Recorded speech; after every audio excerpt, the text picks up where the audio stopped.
বছর ধরেই চলছিল আলোচনার ঝড়।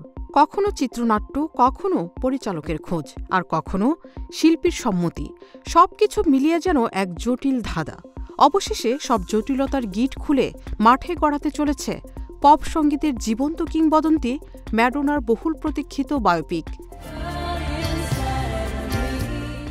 সঙ্গীত জগতে পপ কুইন নামে পরিচিত ম্যাডোনা ৮০-র দশক থেকে আজ অবধি তিনি প্রতিনিয়ত ভেঙেছেন সব প্রচলিত নিয়ম, গড়েছেন নিজস্ব আইকন। সেই কিংবদন্তি জীবনের পেছনের অজানা গল্প এবার উঠে আসবে রূপালী পর্দায়। চিত্রনাট্য লেখা শেষ হয়েছিল আগেই। জানা গেছে সিনেমাটির কাহিনী ম্যাডোনার শৈশব, কেরিয়ারের উত্থান, বিতর্কিত সময়, প্রেম, ব্যর্থতা এবং নিজেকে বারবার নতুন করে গড়ে তোলার সংগ্রামকে ঘিরে। চমক থাকছে পরিচালনায়ও। সিনেমাটি পরিচালনা করছেন ম্যাডোনা নিজেই। আর এই বায়োপিকে ম্যাডোনার চরিত্রে অভিনয় করছেন মার্কিন অভিনেত্রী জুলিয়া গার্নার।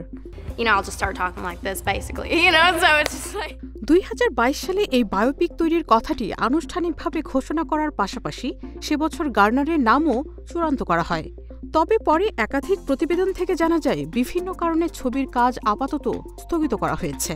এই পরিস্থিতিতে সিনেমাটি নিয়ে অনিশ্চয়তা সৃষ্টি হলেও সম্প্রতি স্মার্টলেস পডকাস্টে অংশ নিয়ে জুলিয়া গার্নার স্পষ্টভাবে জানান বায়োপিকটি এখনও নির্মাণাধীন এবং কাজ চলছে। তিনি বলেন, আমি জানতাম যে ম্যাডোনাকে নিয়ে তারা একটি সিনেমা তৈরি করছে, আর তখনই আমি অডিশন দেওয়ার সিদ্ধান্ত নিই। আমি দেখতে চেয়েছিলাম আমি এটা করতে পারবো কিনা।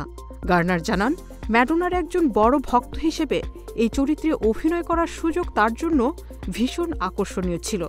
অভিনেত্রী আরও জানান, অডিশনের জন্য তাকে কঠোর পরিশ্রম করতে হয়েছে। অভিনয়ের পাশাপাশি নাচের প্রশিক্ষণও নিতে হয়েছে। কারণ তিনি আগে কখনো পেশাগতভাবে নাচ শেখেননি। গার্নার বলেন, আমি নিজেকে জিজ্ঞাসা করেছিলাম ম্যাডোনা কি করত। আমি সেসব কাজই করার চেষ্টা করেছি। I just loved how original.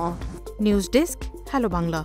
I would get mouse text message, like pictures of mouse for the next month.